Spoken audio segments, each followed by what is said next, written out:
मनोज जरांगे आजपासून 13 तारखेपर्यंत मराठवाडा दौऱ्यावर आहेत। जरांगे पाटील सध्या दौऱ्यावर असणार आहेत मराठवाड्यातील मराठा समाजाशी या दौऱ्यादरम्यान ते संवाद साधतील।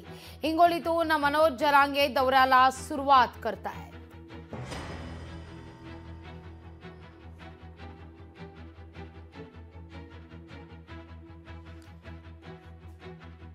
या सगळ्याविषयी अधिक माहिती घेण्याकरता थेट जाऊया हिंगोलीला। हिंगोलीहून आपले प्रतिनिधी गजानन वाणी आपल्यासोबत जोडले गेलेले आहेत, तर जालन्याहून सुधाकर जाधव देखील आपल्यासोबत जोडले गेलेले आहेत। थेट जाते मी हिंगोलीला। हिंगोलीतून या दौऱ्याला सुरुवात होतीये। गजानन, आजपासून 13 जुलैपर्यंत हा दौरा असणार आहे। कशी सध्या तयारी आहे हिंगोलीमध्ये जरांगेंच्या स्वागताची आणि या संवाद यात्रेसंदर्भात?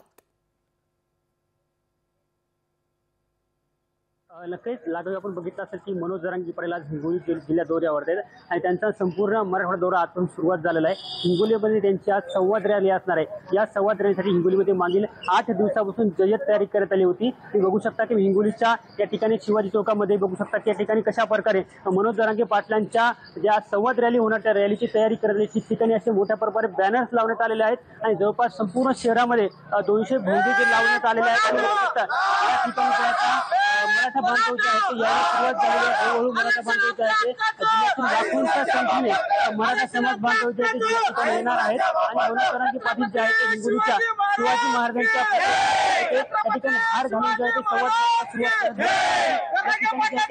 करत मोठ्या संख्येने दाखल झालेले आहेत। आपण त्यांच्याशी संवाद मनोज जरांगे पाटील येत आहेत। कसं नियोजन आहे काय सांगाल?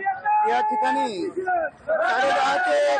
10:30 ते 11 वाजता माननीय मनोज जरांगे पाटील यांचं आगमन या ठिकाणी होणार आहे। या ठिकाणी 1000 स्वयंसेवक आणि 200 महिला स्वयंसेवक यांची व्यवस्था आम्ही या ठिकाणी हिंगोली जिल्ह्यामध्ये केलेली आहे। आज कमीत कमी हिंगोली जिल्ह्यातून 3 लाखाच्या वर मराठा समाज बांधव या ठिकाणी येणार आहेत। आपण जर बघितलं असेल तर हिंगोलीमध्ये आज 3 लाखांच्या वर मराठा समाज बांधवचे या ठिकाणी येणार आहेत आणि या संपूर्ण जे आहे त्यासाठी मोठा पोलीस बंदोबस्त तैनात करण्यात आलेला आहे। राघवी, निश्चित गजानन, तुम्ही असेच आमच्यासोबत जोडले राहा। थेट जाते जालन्याला सुधाकर जाधव यांच्याकडे। सुधाकर, आपण पाहतोय हिंगोली दौरा सुरू करण्यापूर्वी मात्र जरांगे पाटील आणि अशोक चव्हाण यांच्यात जवळपास अर्धा तासाहून अधिक काळ चर्चा चाललेली आहे, पण या चर्चेनंतर लढाई काही संपलेली नाहीये। आपण आपल्या निर्धारावर ठाम आहोत असं जरांगे पाटील म्हणतायत। नेमकं या बैठकीत काय ठरलेलं आहे? नेमकी काय चर्चा झालेली आहे? कारण जरांगेंचं असंही म्हणणं आहे, शंभूराज देसाईंनी सुद्धा आपल्याला रात्री उशिरा फोन केलेला आहे आणि सकारात्मक आपल्या मागण्यांवर विचार देखील सुरू आहे। नेमकं काय घडतंय जालन्यात जरांगेंच्या मनात?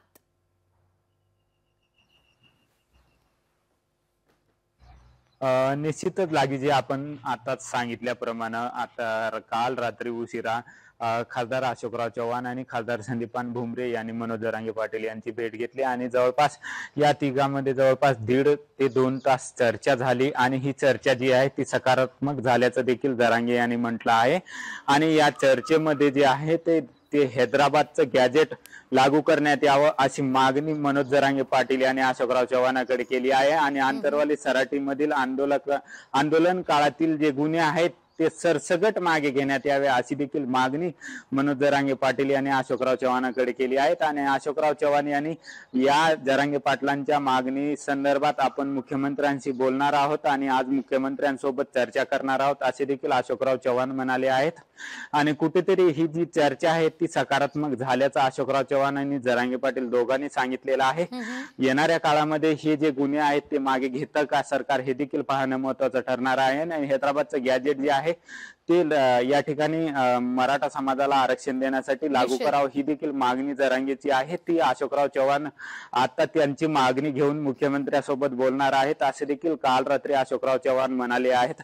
त्यामुळे आता यांची चर्चा जी आहे ती सकारात्मक झाल्याचं आपल्याला कळतंय। लागीजी, निश्चित सुधाकर आणि गजानन तुमच्या दोघांचे सुद्धा आभार. तुम्ही दिलेल्या या सविस्तर माहिती करता. तुमच्याकडून या सगळ्या संदर्भात सातत्यानं अपडेट घेत राहू. हिंगोलीतून जरांगे पाटील आपल्या दौऱ्याला सुरुवात करतायत.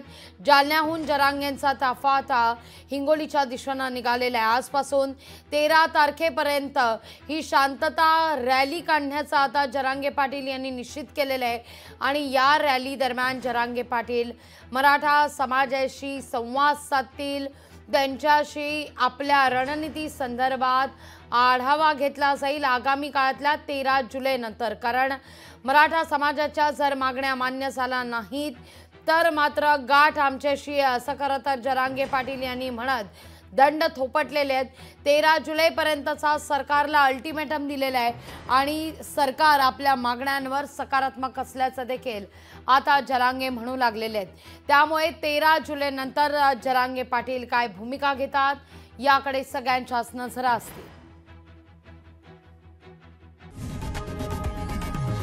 लोकशाही मराठी ऐका, पहा, जागरूक रहा.